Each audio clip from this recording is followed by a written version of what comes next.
Welcome to the monthly speaker meeting of Virginia Beach INs. We hold these meetings monthly, usually on the first Saturday of the month, but not always. So it's best to check the website, which is vbins.com.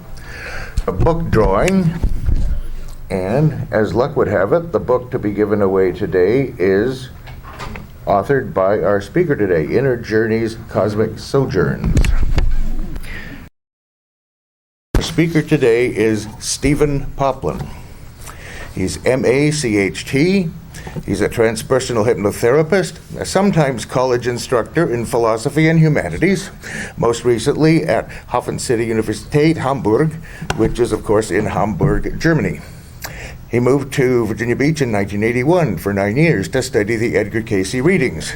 He gave talks at the ARE on astrology and the Cayce philosophy, and he began his professional career as past life regressionist and spiritual coach. As a therapist and teacher, he has clients nationwide and in Europe, and is presently commuting between the US and Europe. Stephen was the international director of the Newton Institute for Life Between Lives Hypnotherapy and co-director of Astrology Institute West in California. He has performed stage hypnosis shows for educational and spiritual breakthroughs. Interesting. Stephen's practice, which includes past life regression work, transpersonal journeys, and life between lives integration, is headquartered in Germany these days, where he attained state-approved recognition as Heilpraktiker für Psychotherapie, basically holistic psychotherapist, in 2012. Stephen is an interfaith minister of the Fellowship of the Inner Light, and is a workshop leader with clients worldwide, and he is known for his compassion, insights, and humor. And after years of study and revision, his books have been published: Inner Journeys, Cosmic Sojourns, Life-Transforming Stories, Adventures, and Messages from a Spiritual Hypnotherapist's Casebook, a manual for living disguised as books on reincarnation. Please welcome Stephen Poplin.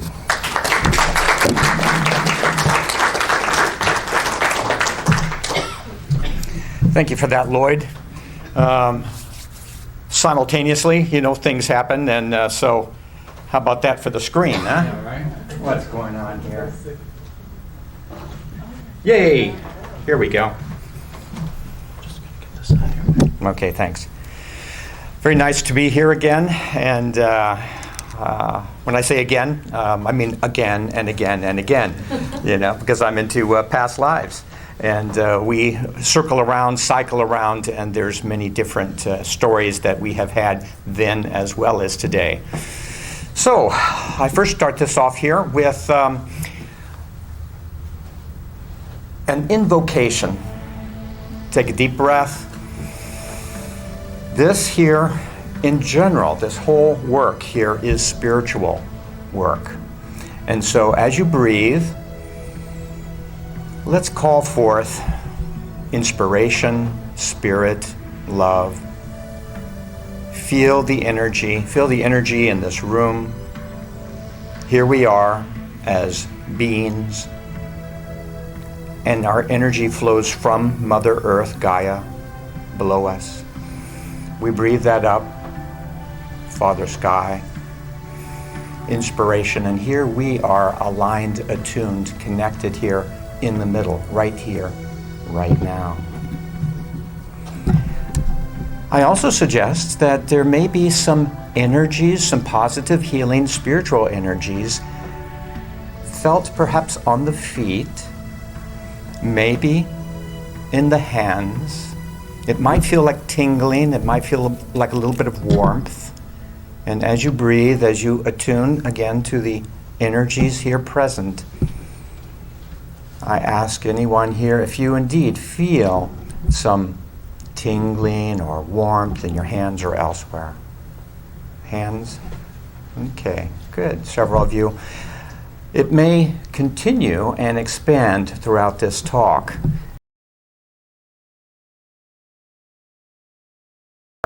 Have some of you, since we have had this electrical dynamic reconnection, have you now felt some tingling or energies in your body? Any hands? Any, more? Okay, more than before. Okay, and again, we call forth that inspiration, energy, and spirit now and every day. Yes, so I'm the author of several books on the inner journeys, cosmic sojourns, and we've got them over here at the ARE library, and the bookstore and the library, yes. And it took me decades to put all of this together, and partly it's because with all the traveling I was doing in Europe and elsewhere, I was just too stimulated to write. I was always taking in new ideas, new information, many clients, thousands of sessions with people, and then finally it took a couple of quiet years in Iowa, next to the cornfields. Things got slow, and then I was writing and writing and writing. I love this image here. And at first, when I came across this, it was, a classic etching, just a black and white sort of thing. And I came across this like 20, 30 years ago. And I love the image of it because that's what I'm going to be talking about. That's, I'm sure, what many people here, coming to the near-death experiences wish to discover and talk about, and recognizing that here within our everyday world, we're pretty used to things and how things are going. But then if we peek beyond the curtain, go beyond the veil, have a spiritual experience, expand our consciousness, and indeed there is a magical, fascinating, great world beyond, including other dimensions and options and possibilities. So just to let you know that my presentation here today is going to be a little bit different than the typical near-death experience presentation, because although I did have a near-death experience, you'll probably find it rather boring. But I'll tell it to you a little bit later if you promise not to snore. I have, however, enjoyed many mystical experiences, and I consider myself a practical mystic who have, over the years, I've had so many interesting awarenesses, dreams, lucid perceptions of other type of energies, and of course, as my my main work as a transpersonal hypnotherapist, I have been sort of a spiritual midwife to thousands of people getting in touch with their own higher selves, leaving the everyday so that they could connect with that higher dimension, their souls, and through that, then wonderful experiences on the other side in the spiritual world. And then my work with the Michael Newton Institute and the Life Between Life work, again, lots of fascinating experiences that many of them I have distilled into my books, but also into the workshop I'll be doing this afternoon. There's just so much to cover, and it's really quite broad, very interesting in many different ways. And through that, then, as I said, through my work as an LBL therapist, we use these initials, Life Between Life therapist. There have been so many fascinating experiences, and so there's been many deaths, okay? And of course, the focus here, in general, with this group, are the near-death experiences. And through my work, I've had real death experiences and hundreds of real deaths. And even with one particular individual, and there are many of them, they have experienced multiple deaths in their past lives and then going off into the spiritual world. It's a grand and fascinating journey that I'm sure everybody here has probably made, maybe several times. As you know, with the near-death experience, one can have probably an experience from 5 minutes, 10 minutes, maybe more, and then so many things can happen, so many revelations, and it might feel like an hour has gone by in those few minutes, or it might feel like an eternity, because of course we leave the everyday third-dimensional perspective right here, and indeed we go beyond the normal understanding of time. And spirit is, playing on another level with time as we know it.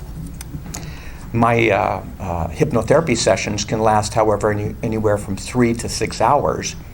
And so we've got plenty of time to go back and forth and ask some questions and try and understand other aspects of things.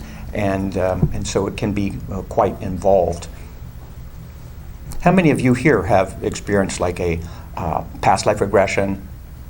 Oh my goodness, good. Quite a few. And life between life? Yeah, fewer, but they're there. I'll be sharing a couple of mine with you today.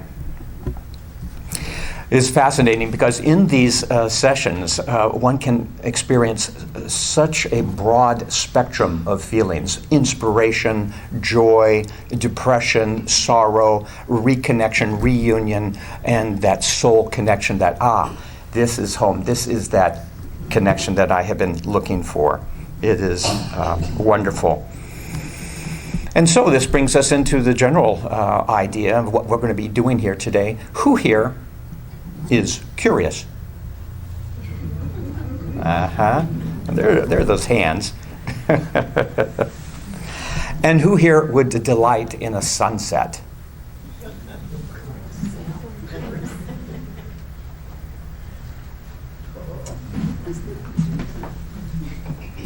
Or maybe delighting in a child walking or just learning to walk, and animals and children. I mean, social media has really brought that front and center. Huh? And does it make you perhaps like smile on the inside, or kind of like a good energy, kind of your little heart thump? This again is, I believe, the spirit, your soul saying, yes, that's it. So, yes.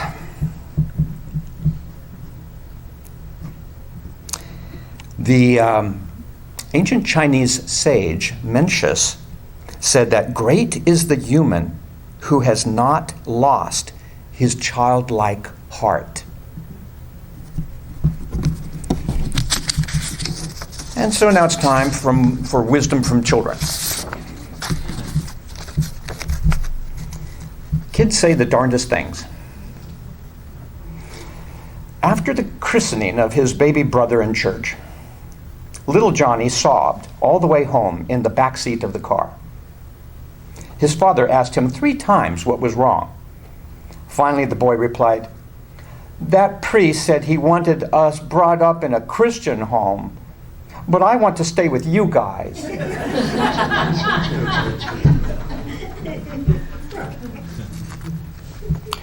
Then Terry asked her Sunday school class to draw pictures of their favorite Bible stories. She was puzzled by Kyle's picture, which showed 4 people on an airplane. So she asked him which story was it meant to represent. "Oh, that's the flight to Egypt," said Kyle. "Ah, I see. And that must be Mary, Joseph, and baby Jesus," Miss Terry said. "But who's the 4th person?" "Oh, that's Pontius the Pilate."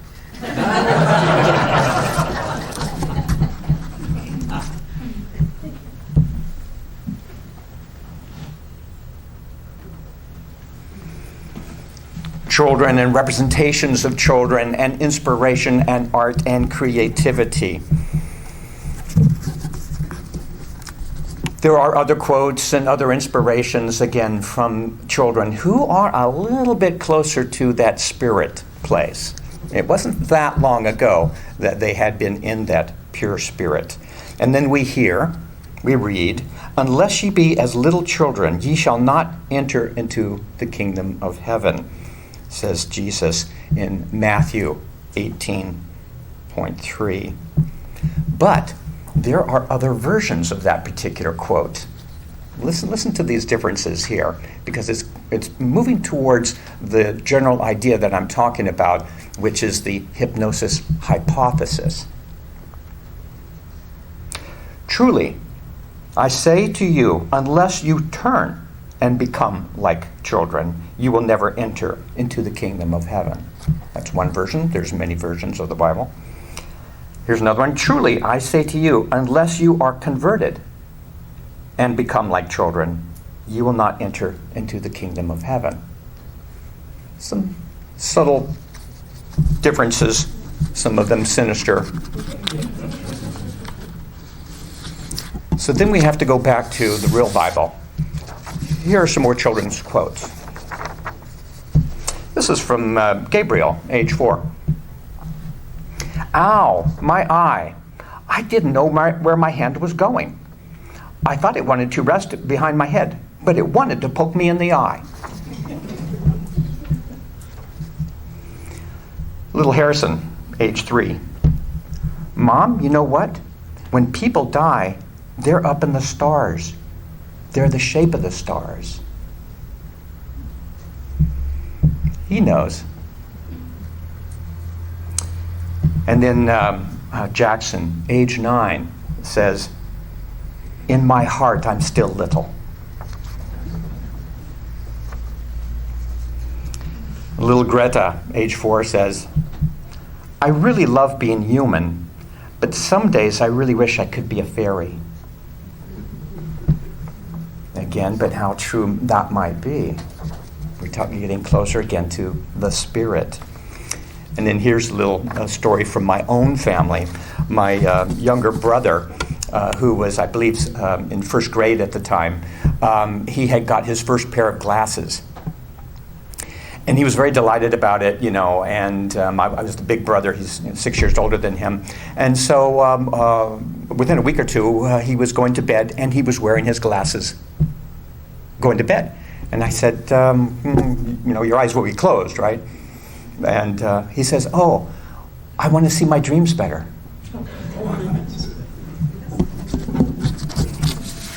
Out of the mouth of babes.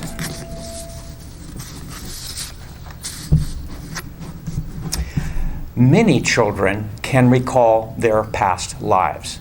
They can also recall the life between life. Those of you who are parents or good uncles and aunts, perhaps you have heard some of these stories from the little ones. How many here have heard those stories from young ones? Quite a few. The thing is, we can ask them, when they're really quite small and, usually before first grade, then we can ask them, do you remember what it was like in a different body? Which sounds like a strange question, but maybe not to them, and you'll probably get some really interesting answers from them. Yeah, so why do they start to change in the first grade, second grade? This is where we're getting closer here to the hypnosis hypothesis. Peer pressure, fitting in, group think.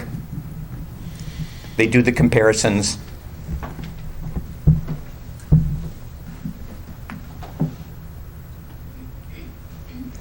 They want to connect with what those big grown-ups are doing, because of course grown-ups can do all kinds of fascinating things.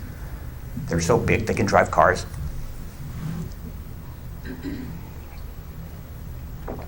And so we start to get acculturated, educated, and then comes that shift, that change, and then we forget our divine nature. I want to point out here, as they did in this other picture here on the right-hand side, here is like the game Battleship. I imagine many of you, might have played that, years ago. And up in this little corner right up here, they expanded that into this picture down here below. Family fun. Very subtle. It's right there. Yeah. There was a woman who was just having her 99th birthday, and some reporters came to interview her, and they said, "Wow, 99 years old. You know, you probably have seen many things, learned many things. What's one of the best things about being 99?" And she said, "No peer pressure." It's because there are no peers. In my second book on Life Between Lives, which was just given out over here in the front, I go into detail about the many ways that we can be influenced, which is, by the way, the very similar ways that children can really quickly get things, because we can go into a sort of a trance, into a space where we're like a sponge. We just take things in, and children can learn very quickly. But there are these specific ways, including peer pressure, including repetition, that we can be imprinted. We take things in, and again, when we grow up and we want to be grown-ups and we want to fit into the society and fit into the world, then we kind of forget our spiritual natures, and some of us then have got to have something really big happen so that we can get back to it, get back into our Buddha nature or spiritual nature. One other way, by the way, that we can be influenced are through authority figures. Yes, authorities, starting off with those parents, and moving on to the teachers, moving on to the police, authority figures. I don't think too many of you here, however, have got that issue. You're not really following the authorities too much, right? I don't think so. But with the kids, you can still say, "It's imagination time." And immediately, wow, then they can really go into some other places. And that's oftentimes what we would like to get back to that childlike heart.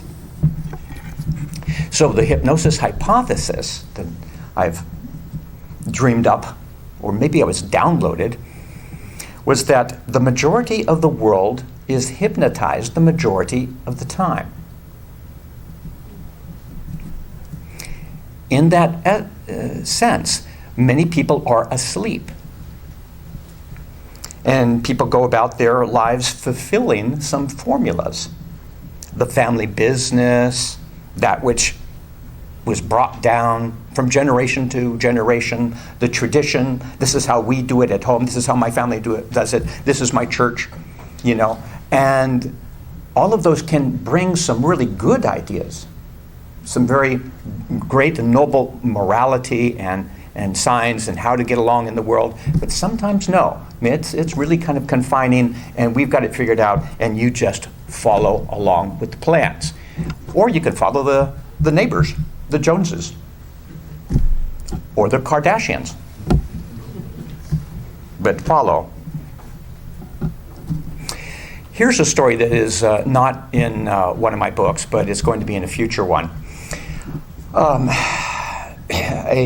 fellow came to me, electrical engineer, and he was a really strong anti-authoritarian. He is not going to be told what to do. And but he was really curious about his spiritual path. And so then we went into that trance state, and he went back into the Old West when he was a young girl. And there he was in a good, simple farm family in Wyoming. And her father was a local pastor. And he was preaching the hellfire and damnation. And there were some rules to follow, and she knew what the rules were. At the same time, it was a little bit boring out there in the flatlands of Wyoming, and it was, like the 1800s, and what's a young bored girl to do? So one day, the proverbial traveling salesman came into town, a smooth-talking fellow, and not too long later, she found out that she was pregnant. that was a sin. She could not tell her father because he would kill her, truly kill her. So she took off. She left home. She went into the closest local town, cowboy town, Wild West. And leaving the home, leaving the family, disobeying your parents, that was another sin. And then she was young, she wasn't educated, she didn't know, how to make money. She was on the fringe, and she was so ashamed of herself for what was happening, for what she had did, for being a sinner, that then she kept hiding. She didn't go out into public, but then she was running out of money. She needed to eat, and so then there was another nice fellow who offered to help her out. And that cost something, because then she was a prostitute. And that was a worse sin. And she was going down in a spiral. She knew about hellfire and damnation. And so she was desperate, and she was lost, and she knew that she was not going to the good place. She so desperate, and she didn't want to have this child. If only the child would go away. And then someone said, well, I can take care of that. And so she had an abortion. Another sin. Sin upon sin upon sin. And she got so depressed that then she killed herself.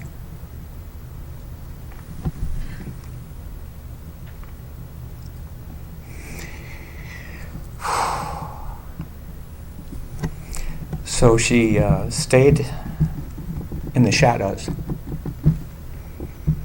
for decades. She hid in the shadows. She hung out with the animals in the stalls. And she was afraid to go out into the light because that's where God was. And she knew she was a sinner.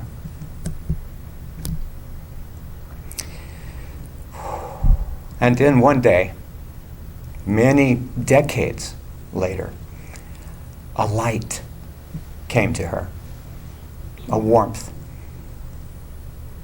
Took her by the hand and said, "Come, dear one. It's time to go home."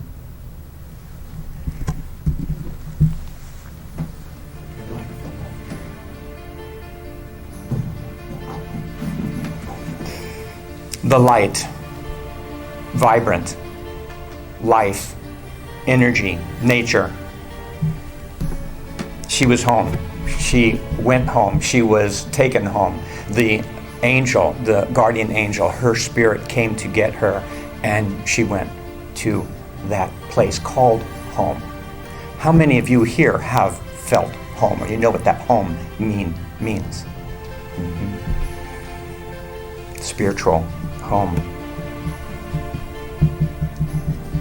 Sometimes that's just a taste of what you get. And remember earlier when we were talking about the children and how you're touched, when you perceive those pictures and animals and children and things like that, but also touched when you hear a story that grabs a hold of your heart. Again, your soul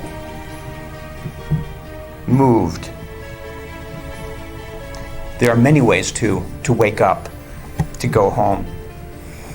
And as you breathe right now. Some of you also now feeling a tingling or a warmth or an energy? How many now? Even more so, more, okay. Spirit is here. So, as promised, my near-death experience, I asked for you to hold your applause for that. So I was in a place called, in northern Germany, called Karl's Erlebnishof. And that was kind of a contrary name for my experience here, because it means, adventure ranch. And that's where I got poisoned. And I ate some bad food, and like 6 hours later, I was having a rough time. And in the evening, like at 1 o'clock in the morning, my wife had to call the emergency people. I thought they were going to take me over to the emergency room because I was like drifting off. I was going to sleep. And they came, they gave me some, salt, sugar, water, and they said, oh, he's not going to die, and then they left, and then it got worse. and I was truly leaving. And then I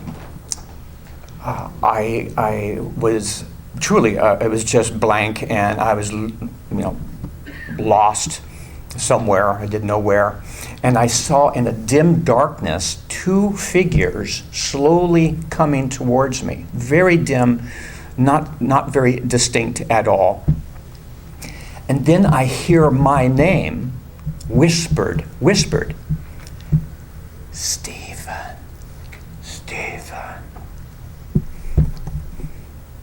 Later on, I found out that my wife was yelling my name, Stephen, and then I I started to come back. Those 2 souls retreated, and then I was back. That's it.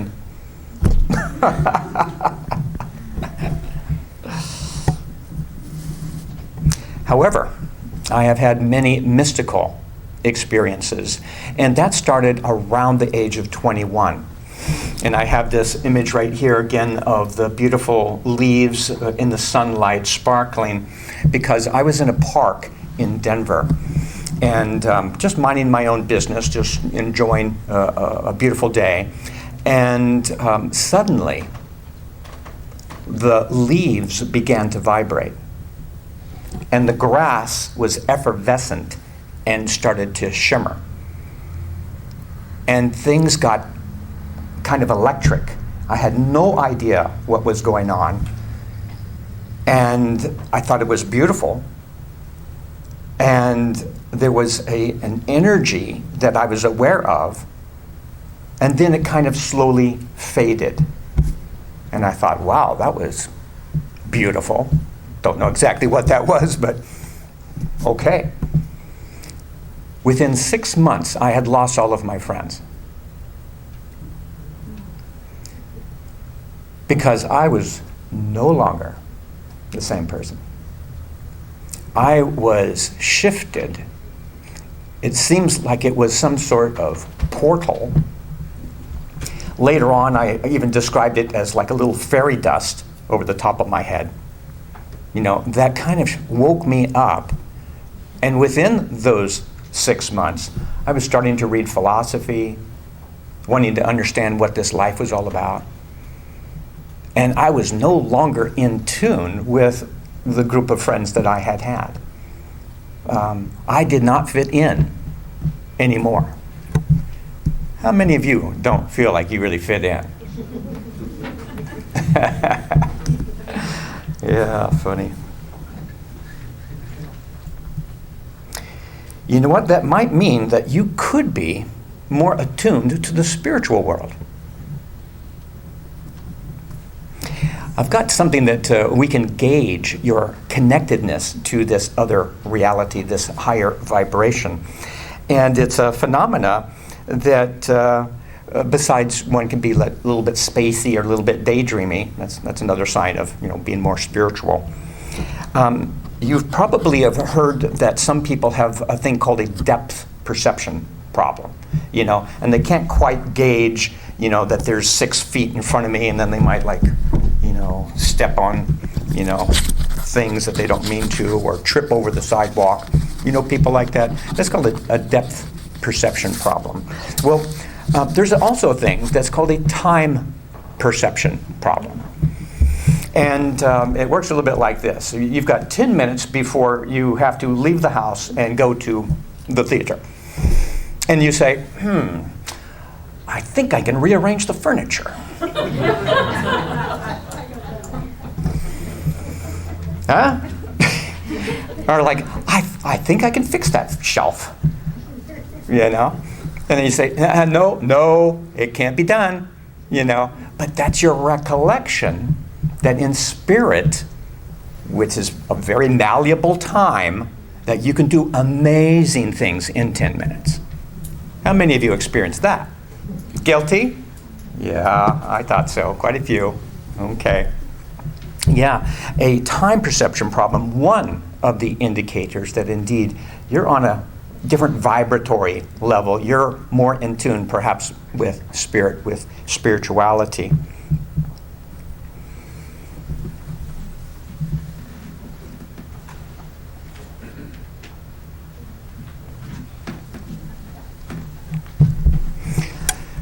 I recognized after my spiritual experience at 21, and a few years later, I was in college and I was studying philosophy. I was paying attention to history and golden periods of time, and it was a new phase, a new adventure. I was looking at Buddhism, Taoism, comparative religions, and then I was reading this magazine. Now, this was back in the 70s.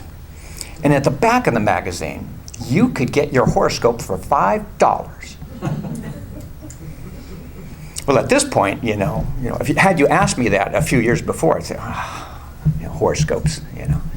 But at this point, I was like really quite curious. I didn't know about Taoism before. I didn't know about Buddhism before. What is this astrology thing, you know?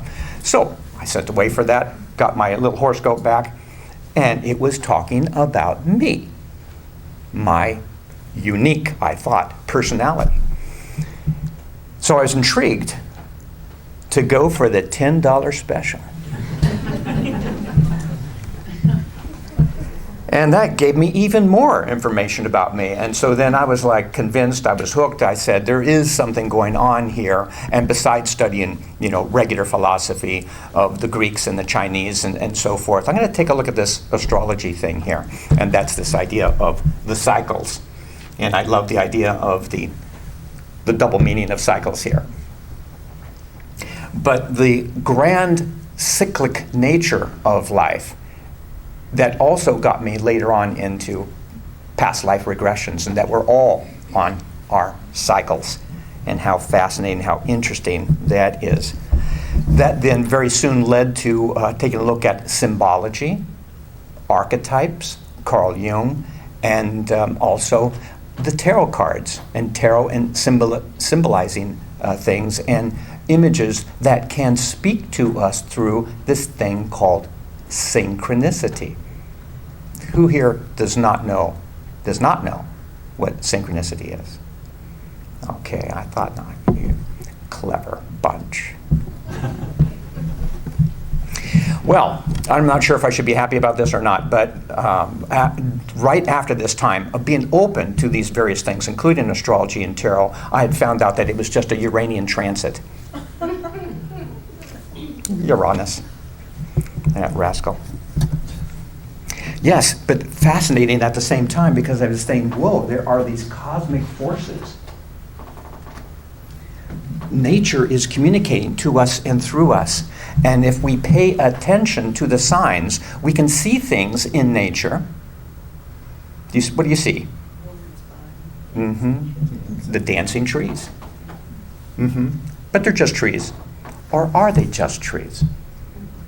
Or were they there kind of like inspired by God, goddess, to grow in a particular way, that then we are getting these symbols. We get communication, divine communication, which is very fascinating. So all of this, was starting to really move, in those years, really growing. And so again, using some of these initials, PLRs, I got into past life regressions. NDEs, of course you know what that is. OBEs, WTFs. There are so many things that we're learning on this fascinating cosmic dance of life. Shamanism then came, sweat lodge ceremonies, and I have to tell you this, I'm telling on myself about this, but I took this power animal ceremony. Anyone experienced that, finding your power animal? Oh, okay, good. Several of you. Again, like in a sweat lodge, it's a Native American, mostly type of focus, people getting into a circle, and then there's drumming, and you do indeed go into a trance state, and in the trance state, then you receive these images. Well, what I got was that since this was a power animal session, and I was already like fascinated with the big cycles and like, spirit and synchronicity, and I was full of myself, that I thought, is it possible to have a phoenix as a power animal? Or Pegasus, why not? So anyway, that was my imagination. And so then I had this ceremony, and they were doing the drumming, and then we were all going into our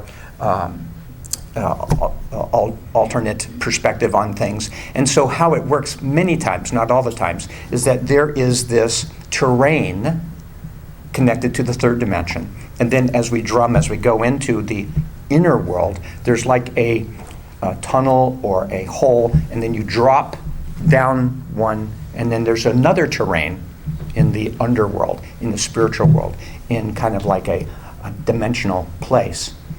And so here I was, excited, going to find out about my power animal. And I'm looking, because it's a little bit dimmer than the outer world. So a bit dimmer, so I'm looking, trying to find my power animal. And there's some trees and some bushes and things like that. And then there was this dog that was barking. I said, yeah, okay. And I was looking. My power animal's out there, someplace, and the dog starts jumping, get a little irritated, until finally I go, oh, excuse me. This is my power animal. It turned out to be a Malamute dog, a beautiful dog, and that was a lesson of mine on the path.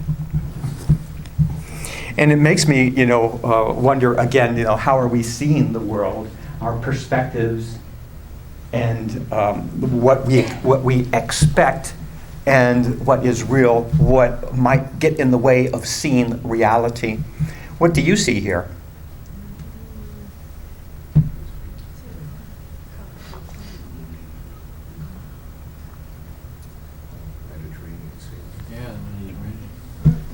A man putting an ornament on the top of a Christmas tree. While a bird watches. Who's into cloud interpretation? How about the true outline of the world countries? That's right, in Europe. This is the Mediterranean. Here's Italy. Here's the boot. Here's Sicily. A couple of islands here. Here's Spain, North Africa. See it now? Yeah. Mm-hmm. Yeah. I love illusions. I love things to make you think, getting out of the regular thing, and you have to really peer. You have to kind of revision things. And a lot of this work about spirituality is very much like that. How are we perceiving the world? So I'm talking about the hypnosis hypothesis, and remembering that psychologists are telling us, about how the brain works and so forth. And so there's a couple of interesting things that psychology has brought to us here recently. And we're talking about perception here. What do we perceive? And the perception, in a classic psychological way, is the way that we have sensory information that is interpreted and consciously experienced. There is a specific thing called a bottom-up processing. And that's a system in perceptions are built upon sensory input. That means the things that we could objectively see, and that's now from bottom up. And those are facts. That's information, Here's a screen. We're in this room. This is a blue wall. Bottom up. We add all of these things up. But then where there is a top-down perception, and that is our interpretation of all of these different facts. And in the top-down interpretation, we take the available knowledge, experiences, and thoughts, and then we try to make sense out of it. We try to have an understanding of what's going on. And this is where things like religions and worldviews and political preferences might come in. Then there's this thing called sensory adaptation. And that is, we often don't perceive stimuli that remain relatively constant over a period of time. An example of that is you go into a room and the clock is ticking, and then you go into the room again, or then you're there for several hours and you don't hear the clock ticking anymore. It kind of like blends into the background. And they have found psychologically that there's a lot of things that just blend into the background and we don't see it anymore. We're not aware of it anymore. And how many of you perhaps have experienced, like, where did I leave that? Where are my glasses? Oh, they are. There's another thing called inattentional blindness. And that's the failure to notice something that is completely visible because of a lack of attention.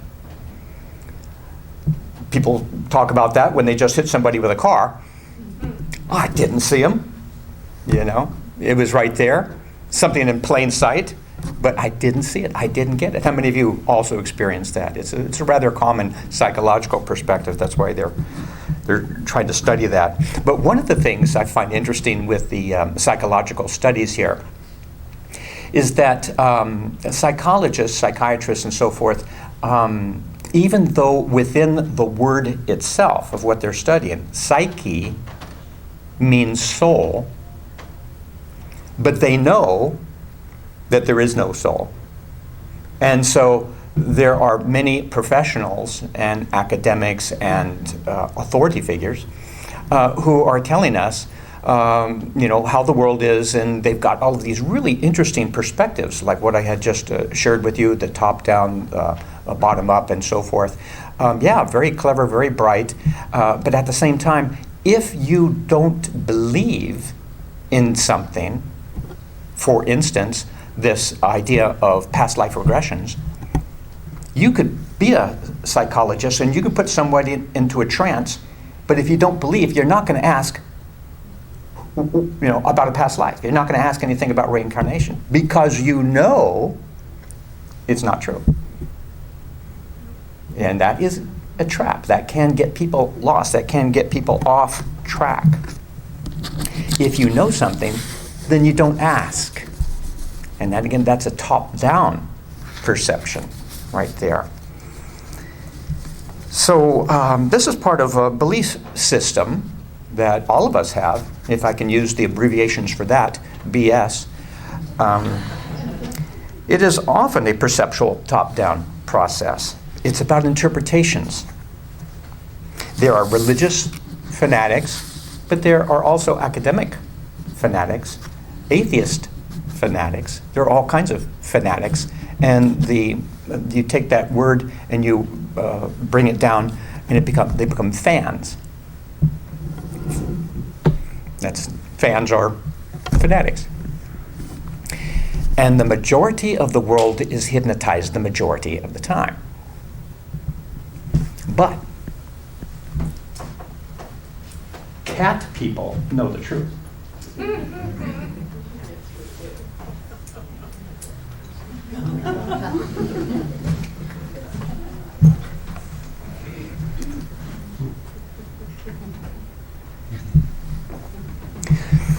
The mind dilemma. We have to mind the mind. Eckhart Tolle tells us, like in the Buddhist teachings, that mind is maya, the illusion, perhaps a deception. it's one of those tools that we have that we can say, oh, great, because of the mind, we can perceive things, we can read things, you understand me when I'm speaking English. That's what the wonderful things that the mind can do, and it can be fooled. We can get thrown off track. We can have prejudice, we can have bias, we can have influence, again, imprinted as children. So this little mind, not to be confused with men's members, is a perspective connected with the larger reality of life, and then we have to watch out for the traps, of like, since we know, we don't have to ask. We've got it figured out. And Edgar Cayce tells us again and again, mind is the builder.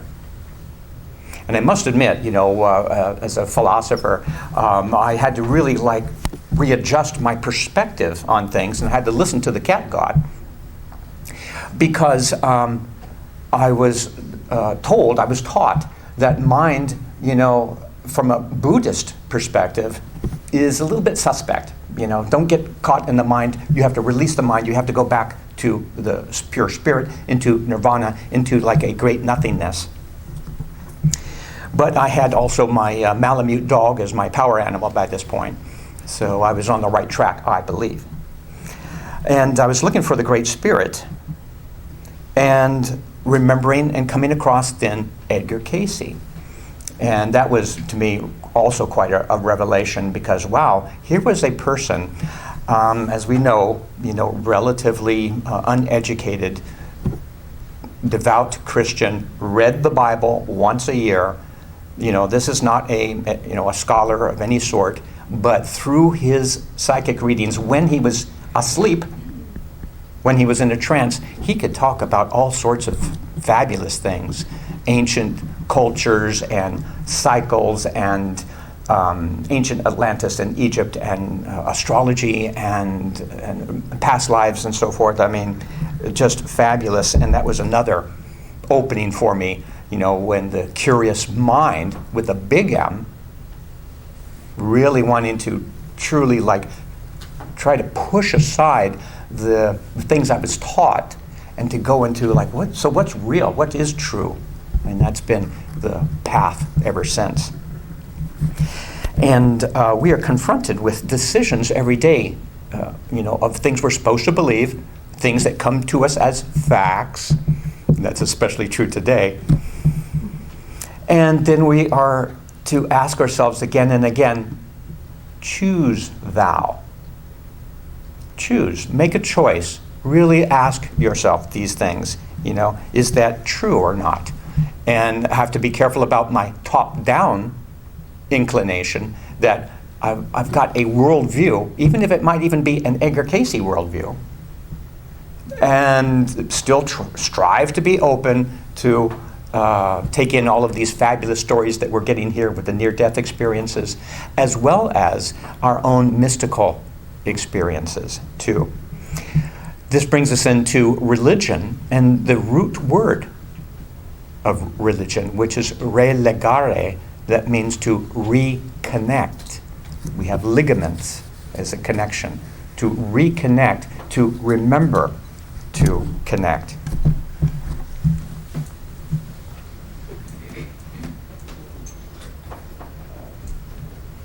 Okay. Reconnect right now. And as you look, as you gaze upon this image, you are breathing, listening to my words. This is an image that's not moving, by the way. It is a static picture. And inspiration, may it be like an inspiration that on the other side of our everyday world perceptions, that we follow the divinity, and we can go into all sorts of fabulous places, and it gets us a little bit more outside of our everyday thinking. Another reason why I love these optical illusions and things that really, kind of play with the mind, because it's important to stretch, important to review things. But this is part of also, I think, of the cosmic wow. This is sometimes what people even describe when they're having these sessions with me and they go into the spirit world, into the life between life world, and they say, man, it is hard to describe. It is fascinating, though, and it's like endless, and it's beautiful, and I feel colors. I feel colors. I perceive all sorts of things. It's a wonderful journey. The inspiration, wherever it leads, wow, it can really go in so many different ways. I can't have you gaze upon that too long, because who knows where you're going to go. So look at this. Variation on the theme, but more of a centered perspective. One was meant to kind of pull you out and to take you off on different journeys. One is like, feel that solar plexus. Feel your own divine energy. Breathe in, that spark, that wonder of who you are. Seek spirit.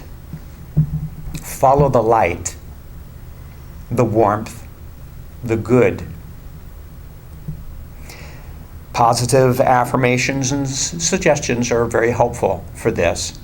How many of you have come across Louise Hayes and her work?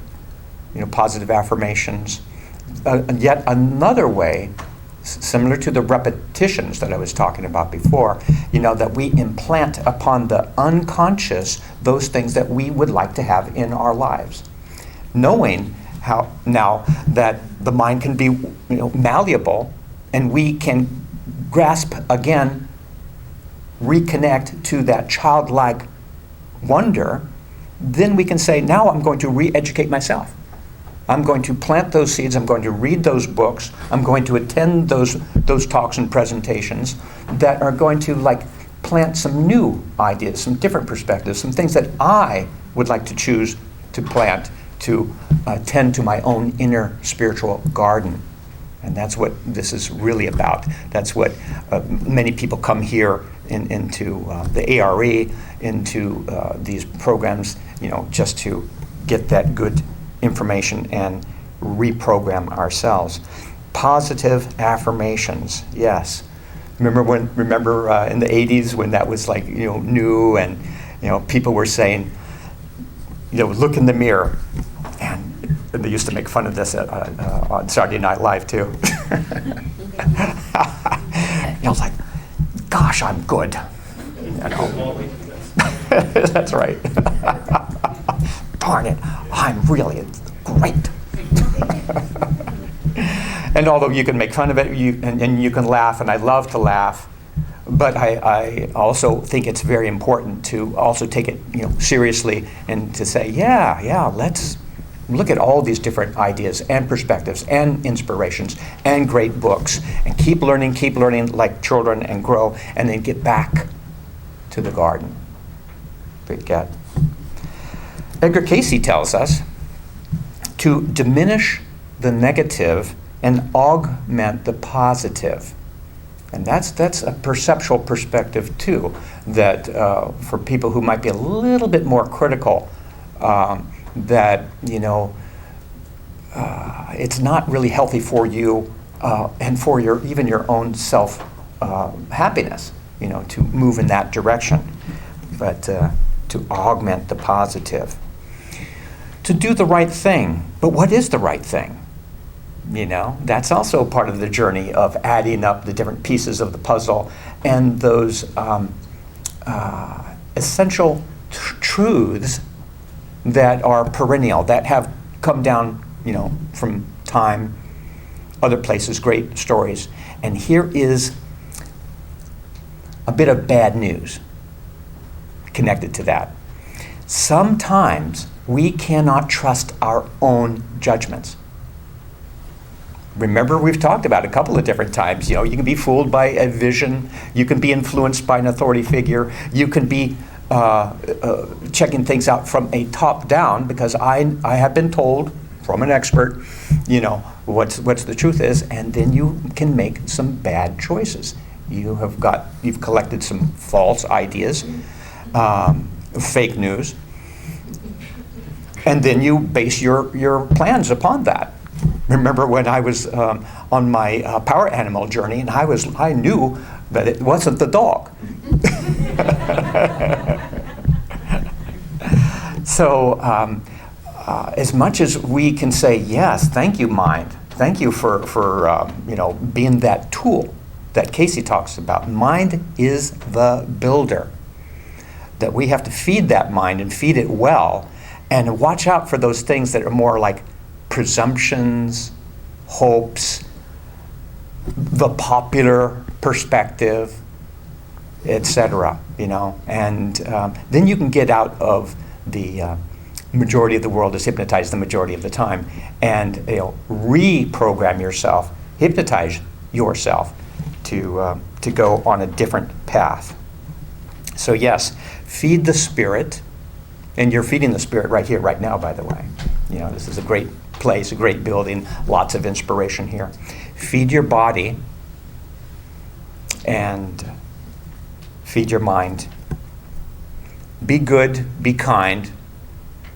Those things that have withstood the test of time, those anecdotes, those perceptions, those precepts that one can say, yeah, there are lots of opinions out here, but some of these things, that is true. That rings true. The golden rule, for instance, do unto others as you would have them do unto you.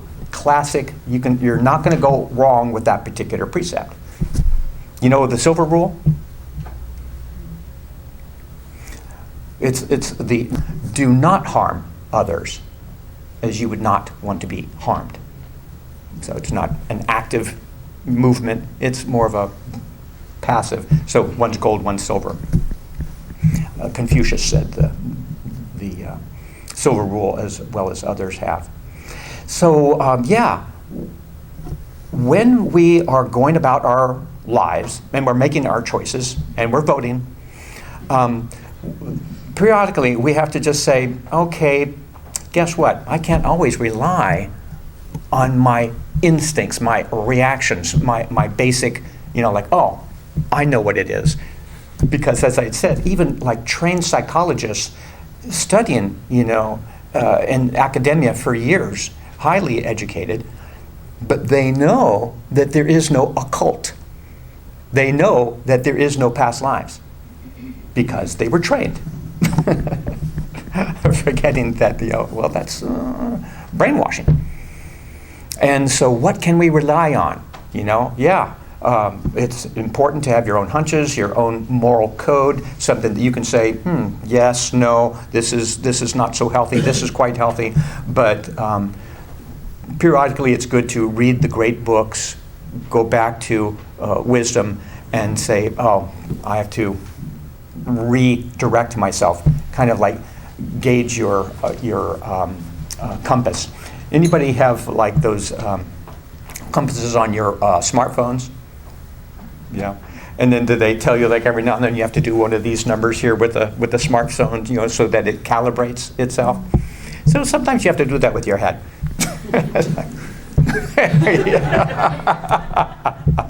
Where's north? Where is my true focus? Where am I going? But I have to know the lay of the land. I have to know where north and south is before I take off on my personal journey. And so that's what I'm hoping to instill today, just to, don't take my word for it, but, there are lots of good and wise teachers out there who have been writing and publishing for a long, long time. At this point, I will ask any questions? Any answers?